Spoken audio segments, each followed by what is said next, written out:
il rit parce que lui a perdu son poisson tout à l'heure. Et là, c'est Monsieur Bouc. Oh, j'en ai un, crie le souriceau. C'était lui. Oui, C'était un gros surtout ne lâche pas, je crois que c'est un gros poisson. Alors tire fort, dit Monsieur Taupin. Et on voit, c'est un gros poisson, hein? Alors Monsieur Bouc et Monsieur Taupin disent, vite, on va dire.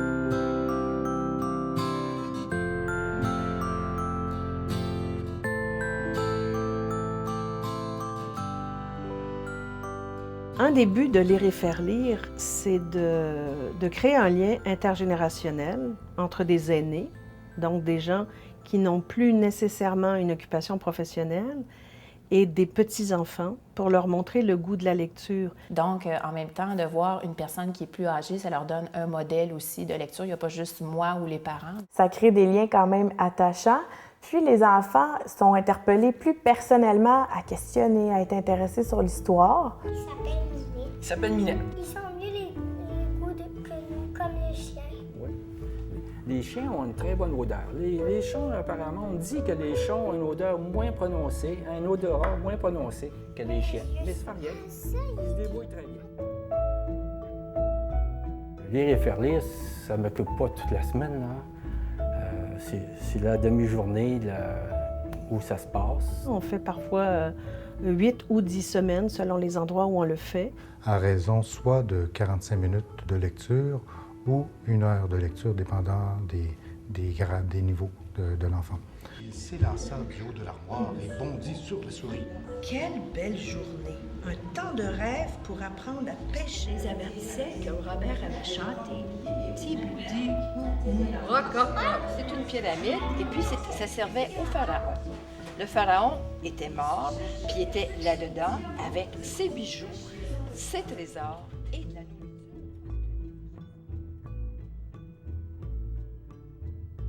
À chaque semaine, lorsqu'on revient, on voit combien ils attendent la période de lecture. Alors, ils sont très heureux, ça bouge en classe. Dès que j'arrive, on y voit leurs bénévoles tout de suite, ils se dépêchent d'enlever leur manteau, puis on se rend tout de suite. Et là, à un moment donné, je me retrouve, j'ai plus d'enfants autour de moi, ils sont déjà tous partis. Là. Comme ça, c'était ta fête en fin de semaine? Oui! Oui, avec la fête des mères. Est-ce que tu vas nous dire combien d'histoires?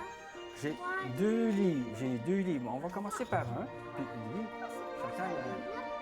Ils m'apportent beaucoup d'affection, mais viennent en chercher également chez moi parce qu'on leur donne une image de grand-maman, grand-papa, papy ou mamie, là, peu importe comment on peut l'appeler. C'est ça, quand le lien est créé, dès qu'il voit la bénévole, c'est un câlin, allô, qu'est-ce qui est arrivé, puis on voit qu'il y a déjà la relation d'établie. Et on voit qu'on fait une différence et qu'ils nous apprécient. Est-ce que tu vas revenir la semaine prochaine? Est-ce que tu vas apporter d'autres livres? Alors, on sent qu'on fait une différence dans la vie de ces enfants-là. Moi, j'aime ça quand tu me dis des histoires. Comment on sait que c'est Madame Bonheur? Parce qu'elle a toujours un sourire. Oh, comme toi! Je crois que les enfants m'apportent beaucoup plus que ce que je leur apporte. M'apportent beaucoup d'authenticité. Ils me donnent une image de moi qui me fait du bien. Ils apprécient le temps que je prends. Ils apprécient l'affection que j'ai à leur donner. Ils m'en donnent énormément aussi. Et on a beaucoup de plaisir ensemble. Ça amène de la joie dans ma vie quand je fais l'activité.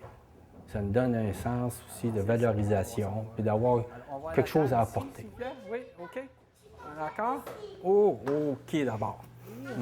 C'est un moment qui nous permet de rencontrer des gens de notre âge qui ont aussi l'amour des livres. Alors, où on échange nos expériences et où il y a des liens qui se créent avec des découvertes de très belles personnes. Bonjour, Gilles. Bonjour. Ils font ça parce que c'est une passion, puis ils ont envie de partager ce moment-là avec des enfants. Puis ils se nourrissent de ça au même titre que les enfants se nourrissent de leur présence aussi. Je pense que tout le monde est gagnant dans cette aventure, si on peut l'appeler ainsi. C'est une activité qui est importante dans ma vie et qui dure depuis quelques années et que je veux continuer également. Je pense que toutes les classes devraient profiter de cette activité-là, et ce, dès le bas âge, pour que cet intérêt-là soit nourri. Je le fais avec grand plaisir et j'en retire beaucoup. Je peux dire que oui, je recommencerai. L'essayer, c'est l'adopter, comme on pourrait dire. Là. Vous allez voir jusqu'à quel point c'est vous qui allez recevoir beaucoup plus que ce que vous donnez.